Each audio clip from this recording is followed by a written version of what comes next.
శ్రీమాత్ర నమః. నమస్తేనండి. ఆ లలితా పరమేశ్వరి అమ్మవారి ఆశీస్సులు మనందరిపైన ఉండాలని సదా కోరుకుంటున్నాను. ఈరోజు పౌర్ణమి. హిందూ మతంలో శరత్ పూర్ణిమ రోజున సంపదకు అధిదేవత అయిన లక్ష్మీదేవిని పూజిస్తే సంప్రదాయం ఉంది. ఈ రోజున ఆచారాల ప్రకారము లక్ష్మీదేవిని పూజించడం ద్వారా వ్యక్తికి ఏడాది పొడవునా ధనధాన్యాల కొరత ఉండదని నమ్ముతారు.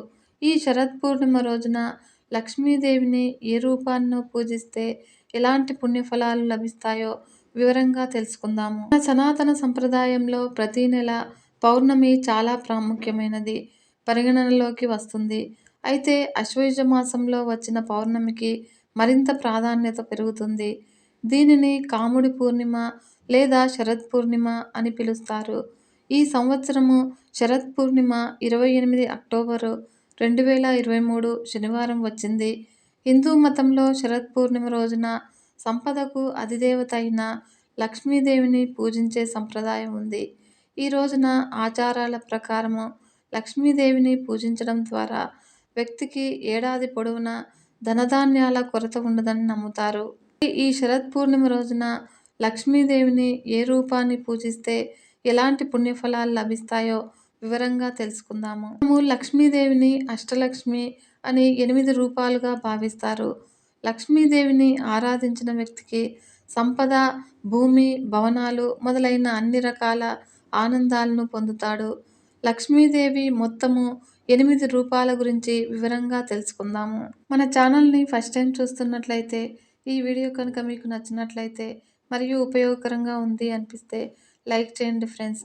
మరియు మన ఛానల్ని సబ్స్క్రైబ్ చేసుకొని మరింత ముందుకు తీసుకెళ్లగలరని ఆశిస్తున్నాను. ఈ లక్ష్మీదేవి 8 రూపాల్లో మొదటి రూపము ఆదిలక్ష్మి రూపము.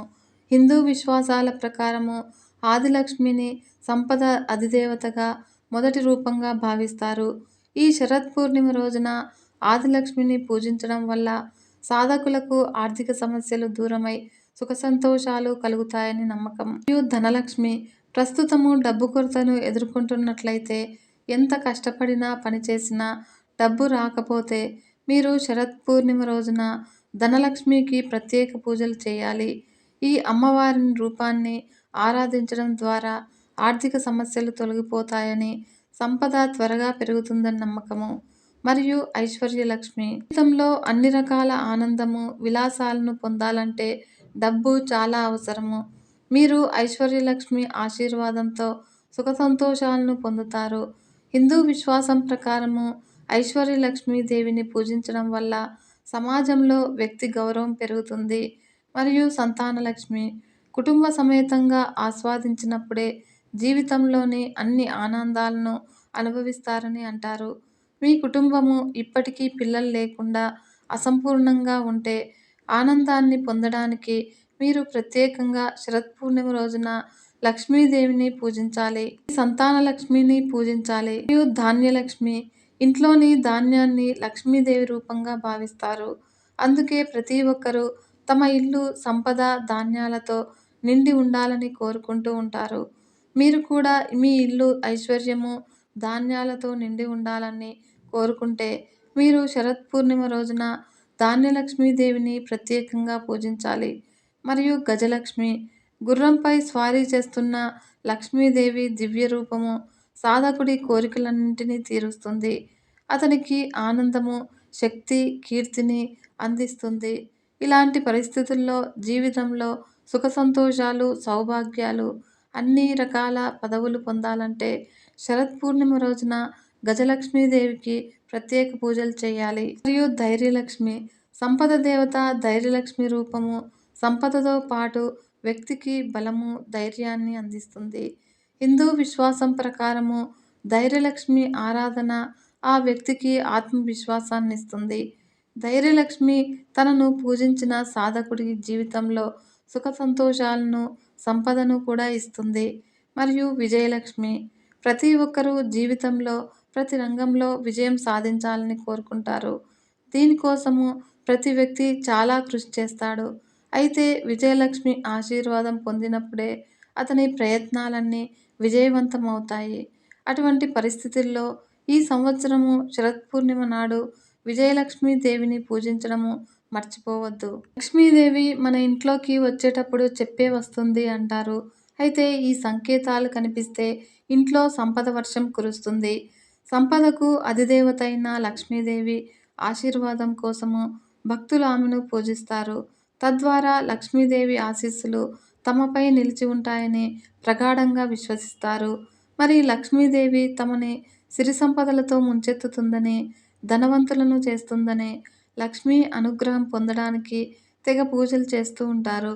ఈ లక్ష్మీదేవి అనుగ్రహం లేనిదే సుఖము, శాంతి లభించదని బలమైన విశ్వాసంతో అమ్మ అనుగ్రహం కోసం తాపత్రయపడతారు. అయితే ఎవరి ఇంట్లోకైనా లక్ష్మీదేవి వచ్చే ముందు కొన్ని సంకేతాలనిచ్చి మరీ వస్తుందని జ్యోతిష్య శాస్త్ర నిపుణులు ప్రగాఢ విశ్వాసం. ఎప్పుడూ శుభ్రంగా, సంతోషంగా, ఎలాంటి గొడవలు లేకుండా ఉంటే ఆ ఇంటికి లక్ష్మీదేవి ఇష్టంగా వస్తుందని చెబుతారు. మరియు లక్ష్మీదేవి నివసించే ఇల్లు శ్రేయస్సును కలిగి ఉంటుందని మత విశ్వాసము. లక్ష్మీదేవి రాకముందు అనేక శుభ సంకేతాలను ఇస్తుందని నమ్ముతారు. ఈ సంకేతాలేంటో ఇప్పుడు తెలుసుకుందాము. ఇంట్లోకి అకస్మాత్తుగా నల్లచీమలు గుంపులుగా ఏర్పడి ఏదైనా తినడం ప్రారంభిస్తే అది లక్ష్మీదేవి రాకకు సంకేతంగా భావిస్తారు. మరియు ఇంట్లో పక్షిగూడు కట్టుకోవడం కూడా లక్ష్మీదేవి ఆగమనానికి సూచనగా శుభసూచకంగా భావిస్తారు. ఇంట్లో ఒకే చోట 3 బల్లులు కనిపించడం కూడా లక్ష్మీదేవి రాకకు సంకేతమని నమ్ముతారు. ఇది చాలా శుభ సంకేతకంగా పరిగణించబడుతుంది. మరియు జ్యోతిష శాస్త్రం ప్రకారము దీపావళి రోజున తులసి మొక్క చుట్టూ బల్లి కనిపించడం కూడా శుభసూచకమే. ఈ సమయంలో తులసి మొక్క చుట్టూ అనేక బల్లులు కనిపించడం వల్ల విరుద్ధమైన సంకేతం అని చెప్పబడింది. కేవలం ఒకే ఒక్క బల్లి తులసి మొక్క దగ్గర కనిపిస్తే కూడా ధనలాభం జరుగుతుందని చెప్తారు. అంతేకాక మీ కుడి చేతిలో నిరంతరము దురదగా అనిపిస్తుంటే ఇది కూడా ధనాన్ని అందించే మంచి సంకేతం అని కూడా నమ్ముతారు. మరియు నిద్రిస్తున్నప్పుడు కలలో చీపురు, గుడ్లగూబ, కాడ, ఏనుగు, వంశీ, ముంగీస, శంఖము, బల్లి, పాము, గులాబీ మొదలైనవి కనిపిస్తే అది కూడా ఐశ్వర్యాన్ని పొందే సంకేతంగా పరిగణించబడుతుంది. ఉదయం లేచిన వెంటనే శంఖం శబ్దం వినబడితే అది కూడా శుభ సంకేతంగా పరిగణించబడుతుంది. మీరు ఏదైనా పని కోసం ఇంటి నుండి బయటకు వెళ్తున్నప్పుడు చెరకు కనిపించినట్లయితే అది కూడా శుభ సంకేతంగా పరిగణించబడుతుంది. చాలా రోజులుగా ఇంటి నుండి బయటకు వెళ్ళేటప్పుడు ఎవరైనా ఊడుస్తున్నట్లు మీకు చీపురుతో కనిపిస్తే పెద్ద పెద్ద వివాదాలు పరిష్కారం అవుతాయని అర్థము. అలాగే మీరు అతి త్వరలో ధనవంతులు కాబోతున్నారని అర్థము. మీరు ఇంటి నుండి బయటకు వెళ్ళేటప్పుడు కుక్క నోటిలో రొట్టె లేదా ఏదైనా శాకాహారం తీసుకురావడం కనిపిస్తే అది కూడా ధనలాభం పొందే అవకాశం ఉందని శుభ సంకేతము. ఈ సంకేతాలు లక్ష్మీదేవి ఆగమనాన్ని సూచిస్తాయని జ్యోతిష శాస్త్ర నిపుణులు చెబుతున్నారు. లక్ష్మీదేవి ఎవరి ఇంటికి వచ్చినా చెప్పే వస్తుందని, కాకపోతే అది మనం గుర్తించాలని సూచిస్తున్నారు. ఇప్పుడు మనము అమ్మవారి రూపాలైన పంచశక్తుల గురించి తెలుసుకుందాము. పరాశక్తి అయిన జగన్మాత లోక సంరక్షణార్థము వేరువేరు సందర్భాలలో వేరువేరు రూపాలలో ఆవిర్భవించింది. ఆయా దేశ కాలాలలో తనదైన దివ్య ప్రణాళికను నిర్వహించే నిమిత్తంగా దుర్గగా, రాధగా, లక్ష్మిగా, సరస్వతీదేవిగా, సావిత్రిగా అవతరించింది. ఈ 5 సన్నివేశాల్లో వ్యక్తమైన దేవతామూర్తులకే పంచశక్తులు అని పేరు. మొదట దుర్గాదేవి అవతారము. దేవి మహిమలను శ్రద్ధాళువై ఆలకిస్తున్న జనమేజయ మహారాజు వ్యాస మహర్షికి కృతజ్ఞతాంజలి సమర్పిస్తూ మహర్షి పరాశక్తి ప్రభావాన్ని గురించి ఎంతగా విన్నా తనివి తీరడం లేదు. ఆశ్రయించిన వారికి అనంత సంపదలను అనుగ్రహించే ఆ తల్లి వాత్సల్య విశేషాలను తెలియజేసి నన్ను తరింపజేయండి అని ప్రార్థించాడు. అప్పుడు జనమేజయుని మాటలకు సంతోషించిన వ్యాస మహర్షి, రాజా, దేవియందు గల భక్తి శ్రద్ధలతో నీవు అడిగిన ఈ కోరిక సంతోషం కలిగించింది. సావధాన చిత్తుడవై ఆలకించు అని దుర్గాదేవి కథను ఈ విధంగా వివరించాడు. పూర్వము హిరణ్యాక్షుని వంశంలో దుర్గముడనే రాక్షసుడు పుట్టాడు. దేవతలకు వేదమే బలమని గుర్తించిన అతడు వేదాలను తుదముట్టించి దేవతలను నాశనం చెయ్యవచ్చునని ఆలోచించాడు. ఒక పథకం ప్రకారము 1000 సంవత్సరాలు బ్రహ్మను గురించి తీవ్రమైన తపస్సు చేశాడు. కేవలం వాయుభక్షణంతోనే జీవయాత్ర సాగిస్తూ అతడు తపస్సును కొనసాగించాడు. అతని కఠోర తపస్సుకు మెచ్చిన బ్రహ్మ అతనికి ప్రత్యక్షమయ్యాడు. వేదాలను తనకు అనుగ్రహించవలసిందిగా, దేవతలను జయించగల శక్తిని తనకు ప్రసాదించవలసిందిగాను వరం కోరుకున్నాడు దుర్గముడు. బ్రహ్మదేవుడు తథాస్తు అని మాయమయ్యాడు. బ్రహ్మ ఇచ్చిన వరప్రభావం వల్ల రాక్షసుడైన దుర్గమునికి వేదాలన్నీ స్వాధీనమయ్యాయి. ఆనాటి నుండి విప్రులు వేదాలను మర్చిపోయారు. భూలోకంలో వేద ధర్మాచరణ క్షీణించింది. స్నాన సంధ్యాదులు, జప హోమాదులు, యజ్ఞ యాగాదులు అన్నీ అంతరించిపోయాయి. వేదవాంగ్మయ విజ్ఞానము తమకు దూరమైపోవడంతో బ్రాహ్మణులకు యజ్ఞ నిర్వహణ అసాధ్యమైపోయింది. యజ్ఞాలు లేకపోవడం వల్ల దేవతలు నిర్వీర్యులయ్యారు. రాక్షసగణము దేవలోకాన్ని ఆక్రమించింది. ఇంద్రుడు స్వర్గాన్ని విడిచి కొండల్లో కోనల్లో అజ్ఞాతవాసం చేస్తూ పరాశక్తిని ప్రార్థించసాగాడు. అప్పుడు బ్రాహ్మణులందరూ హిమాలయాలకు వెళ్ళి భవానీమాతను ప్రార్థించి తమ అపరాధాలను క్షమించి దయ చూడవలసిందిగా వేడుకున్నారు. తెలియక చేసిన తప్పులను మన్నించి కనికరించవలసిందిగా ప్రాధేయపడ్డారు. వారంతా పరిపరి విధాలుగా ప్రార్థించారు. వారి ప్రార్థనలు విని జగన్మాత ప్రత్యక్షమైంది. నిలువెల్లా కన్నులతో, దివ్య కాంతులతో ప్రత్యక్షమైంది. తన బిడ్డలైన ప్రాణకోటి కష్టాలను చూడలేక శతనేత్రాలతో 9 రోజుల పాటు ధారాపాతంగా కన్నీరు కారుస్తూ రోదించింది. బిడ్డల బాధ చూడలేక కన్నీరు మున్నీరుగా ఆమె విలపించగా, ఆమె కన్నీటి ధారల చేత చెట్లన్నీ చిగురించి, పుష్పించి, ఫలించి ఆర్తులకు మధుర ఫలాలను అందించాయి. అంతటా జగన్మాత స్వయంగా తన చేతులతో వివిధ ఫలాలను, రకరకాల శాకాలను ఆర్తుల నోటికి అందించి వారి ఆకలిని తీర్చింది. ఆనాటి నుంచి ఆ దేవిని శతాక్షి అని, శాకంభరి అని పిలుస్తూ దేవతలందరూ ఆమెను పూజించసాగారు. వృత్తాంతం విన్న దుర్గముడు రాక్షస సమూహాలను వెంటబెట్టుకుని వెళ్ళి దేవతలను, బ్రాహ్మణులను చుట్టుముట్టి పరిపరి విధాలా వేధిస్తూ వారిని భయభ్రాంతులను చేయసాగాడు. దేవతలు, బ్రాహ్మణులు ఆర్తితో శతాక్షిదేవిని ప్రార్థించారు. వారి మొరలు ఆలకించి జగన్మాత తేజోరాశి అయిన చక్రాన్ని సృష్టించి రాక్షసులతో యుద్ధం ప్రారంభించింది. దేవదానవ సంగ్రామం భయంకరమైన వారు పరస్పరము ప్రయోగించుకునే శరపరంపరలతో సూర్యమండలము మూసుకుపోయింది. అగ్నిజ్వాలలు ఆకాశాన్ని అంటుతున్నాయి. రాక్షసులు మరింతగా విజృంభించారు. అప్పుడు దేవి కనుబొమలు ముడిచి హూంకరించింది. ఆమె దివ్య దేహం నుండి అజేయమైన శక్తులు అనేకం ఆవిర్భవించాయి. ఆ 32 శక్తులు ఆవిర్భవించి రాక్షసులను చీల్చి చెండాడాయి. 10 రోజులు యుద్ధం సాగిన తర్వాత దానవ సైన్యం అంతా నశించింది. దుర్గముడు ఒక్కడే మిగిలాడు. దుర్గముడు అతి కోపంతో దేవిపైకి విజృంభించాడు.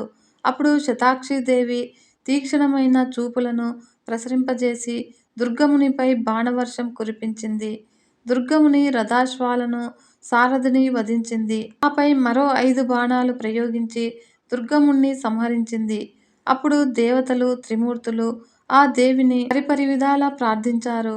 అంతటా ఆ దేవి వానితో, దేవతలారా, వేద విప్రులారా, మీరిప్పుడు చూస్తున్న ఈ నా రూపం చాలా పవిత్రమైనది. ఈ రూపాన్ని చూడనందువల్లనే ఇంతకాలము మీరు ఇన్ని కష్టాలు పడ్డారు. దుర్గమాసురుణ్ణి చంపిన నన్ను దుర్గా అనే పేరుతో పిలుస్తూ, పూజిస్తూ మీ కష్టాలను దూరం చేసుకుని సుఖంగా, ప్రశాంతంగా జీవించండి అని అభయమిచ్చి అంతర్ధానమైంది. ఆనాటి నుండి దేవతలు, వేద విప్రులు యథావిధిగా తమ తమ ధర్మాలను నిర్వర్తిస్తూ ప్రశాంతంగా జీవయాత్ర సాగిస్తూ ఆ దేవిని దుర్గగా, శతాక్షిదేవిగా, శాకంభరీ దేవిగా వ్యవహరిస్తూ ఆమెను ఆరాధించి ఆమె అనుగ్రహంతో తమ జీవితాలను చరితార్థం చేసుకున్నారు. లక్ష్మీదేవి ప్రకృతి నుండి ఆవిర్భవించిన మహాలక్ష్మి పంచశక్తులలో మూడవది. ఆమె నారాయణుడికి పత్ని అయి ఆశ్రయించిన వారికి అఖండమైన సర్వ సంపదలను అనుగ్రహిస్తుంది. ఈమెయే వైకుంఠంలో మహాలక్ష్మిగా, స్వర్గంలో స్వర్గలక్ష్మిగా, రాజ్యాలలో రాజ్యలక్ష్మిగా, గృహాలలో గృహలక్ష్మిగా విరాజిల్లుతోంది. ధనలక్ష్మి, ధాన్యలక్ష్మి, గజలక్ష్మి, రూపలక్ష్మి వంటి అనేక నామాలతో ప్రకాశిస్తూ విష్ణు వక్షస్థలంలో నిత్య నివాసినిగా అయింది. ఇక స్వర్గలక్ష్మిగా ఉన్న ఈ అంశయే దూర్వాసుని శాపవశాన స్వర్గానికి దూరమై దేవేంద్రులాదుల ప్రార్థనల చేత శ్రీ మహావిష్ణువు యొక్క సంకల్ప బలం వల్ల క్షీరసాగర కన్యగా ఆవిర్భవించింది. తేజస్సునకు, మాంగళ్యానికి, కాంతికి, శాంతి సుఖాలకు ప్రధాన దేవత ఈ లక్ష్మీదేవి. తనను ఆశ్రయించిన వారికి సంకల్పమాత్రం చేతనే సర్వ సంపదలను అనుగ్రహించగల శక్తి ఆమెది. ఆ లక్ష్మీదేవి వేద వాక్కులతో, భగవన్నామములతో గోపుచ్చములో, తులసీ వృక్షంలో, ఏనుగు కుంభస్థలంలో, శంఖములో, ముత్యములో, స్త్రీల సీమంత ప్రదేశంలో, సత్యవాక్కుల్లో, అగ్నిహోత్రములలో సూక్ష్మరూపిణిగా ప్రకాశిస్తూ ఉంటుంది. ఇలాంటి స్థానాలను ఆదరించి, గౌరవించి పూజించిన వారికి లక్ష్మీదేవి అనుగ్రహం సులభంగా లభిస్తుంది. తిరస్కరించిన వారికి కష్టాలు తప్పవు. ఇక రాధాదేవి పంచశక్తుల్లో రెండవ శక్తికి రాధాదేవి అని పేరు. ఈ రాధ గోకులంలో ఉన్న గోపిక కాదు, గోలోకంలో నివసించే శక్తి స్వరూపిణి. శ్రీకృష్ణుని శరీరంలో అర్ధభాగాన్ని స్వీకరించి అర్ధనారీశ్వరుల వలె ఒకే రూపంగా భాసించింది. ఈ రాధాదేవి పరాశక్తి అంశగా అవతరించింది. భూలోక, భువర్లోక, సువర్లోక, మహర్లోక, జనలోక, తపోలోక, సత్యలోకాలను దాటి ఆ పైన గల వైకుంఠాన్ని కూడా అధిగమించి గోలోకాన్ని తన స్వస్థానంగా చేసుకున్న శక్తి స్వరూపిణి. అయితే సూక్తిని అనుసరించి శ్రీకృష్ణుని యందు నిశ్చల భక్తి కుదరాలంటే ముందుగా రాధాదేవిని ఆరాధించి ఆమె అనుగ్రహాన్ని పొందాలి. మనం చూస్తున్న ఈ సృష్టి ఇలా వెలువడడానికి పూర్వమే ఈ సృష్టికి ఆధారభూతమైన ఒకానొక దివ్యశక్తి ఉన్నది. ఆ శక్తికి పరా ప్రకృతి అని పేరు. ఆ శక్తి ఈ సృష్టిగా వ్యక్తం కావాలని సంకల్పించుకొని తనంతట తానే రెండుగా విభాగమైంది. దక్షిణ భాగం పురుషుడుగాను, వామభాగం ప్రకృతిగా వ్యవహరించబడతాయి. అగ్ని వేడిమి వలె చంద్రుడు, వెన్నెల వలె ప్రకృతి పురుషులకు అభేదము. అందువల్ల యోగులు తత్వ విషయంలో స్త్రీ పురుష భేదాన్ని అంగీకరించరు. మాయతో కలిసిన శక్తి బ్రహ్మ, విష్ణు, మహేశ్వరులుగా పురుష రూపంలోనూ, వాణి, రమ, పార్వతులుగా స్త్రీ రూపంలోనూ విరాజిల్లుతోంది. అలాంటి శక్తులన్నింటిలో రాధాశక్తి అత్యంత సౌందర్య స్వరూపిణిగా, పరమానందదాయినిగా, రాసక్రీడలో శ్రీకృష్ణునకు అధిదేవతగా, రాసేశ్వరిగా ఆరాధించబడుతుంది. ఈ శక్తియే వరాహ కల్పంలో ఒక గోపికకు పుత్రిగా జన్మించింది. శ్రీకృష్ణునికి అర్ధాంగేయి. తన ప్రభావం చేతనే శ్రీకృష్ణుని చేత సర్వలోక వ్యవహారాలను నిర్వహింపచేస్తుంది. తేజోరూపిణిగా అండపిండ బ్రహ్మాండాలలో వ్యాపించి రసస్వరూపమైన ఆనందాన్ని కలిగించేది ఈ రాధాశక్తియే. గోకులంలో నివసించే కృష్ణుడు దేవకీ వసుదేవుల కుమారుడుగా జన్మించి కంస శిశుపాదులను సంహరించిన అవతారమూర్తి కాదు. గోకులంలో శ్రీకృష్ణుడు చతుర్భుజుడు. ఇతడు పరబ్రహ్మతత్వమే. ఇతని దివ్యదేహం నుండి చతుర్భుజులైన సేవకులు సహస్రాధికంగా ఆవిర్భవించింది శ్రీకృష్ణుని సేవిస్తూ ఉంటారు. గోలోక శ్రీకృష్ణుని రోమాలకూల ముందు అసంఖ్యాకమైన గోపకులు వయోరూప లావణ్యాలతో ఆవిర్భవించగా రాధాదేవి దివ్య శరీరం నుండి సహస్రాధికంగా గోపకన్యలు ఉద్భవించారు. అలా వెలువడిన గోప సముదాయాన్ని సేవించి తరించిన రాధాదేవి రాధాకృష్ణుల అనంత వైభవాన్ని మనకు వెల్లడి చేస్తుంది. పాతాళం నుండి బ్రహ్మలోకం వరకు ఉన్న లోకాలకు బ్రహ్మాండము అని పేరు. ఆ పైన వైకుంఠము, అంతకంటే పైన గోలోకం ఉన్నాయి. మరి ఈ పౌర్ణమి రోజున లక్ష్మీదేవి కటాక్షము మన పైన ఉండాలి అంటే ఒక చిన్న పరిహారాన్ని మనం పాటించాలి. అదేమిటంటే పచ్చకర్పూరాన్ని ఒక చిన్న మూటగా కట్టి మనము బీరువాలో పెట్టుకున్నట్లయితే ఆ లక్ష్మీదేవి అనుగ్రహం మనకు పొందవచ్చును. ఎందుకంటే పచ్చకర్పూరం అంటే లక్ష్మీదేవి అమ్మవారికి ఎంతో ఇష్టమట. అంతేకాకుండా మనము వెలిగిస్తాం కదా ధూప్ స్టిక్స్, వాటిపై కూడా ఈ పచ్చకర్పూరాన్ని పెట్టినట్లయితే ఇల్లంతా మంచి సువాసననే కాకుండా ఇంట్లో ఉన్న దోమలు సైతం బయటకు వెళ్ళిపోతాయి. మరి ఈరోజు ఈ చిన్న పరిహారాన్ని చేసి లక్ష్మీదేవి అనుగ్రహాన్ని మనమందరం పొందుదాము. సర్వే జన సుఖినో భవంతు. లోకా సమస్త సన్మంగళాని భవంతు. నమస్తే.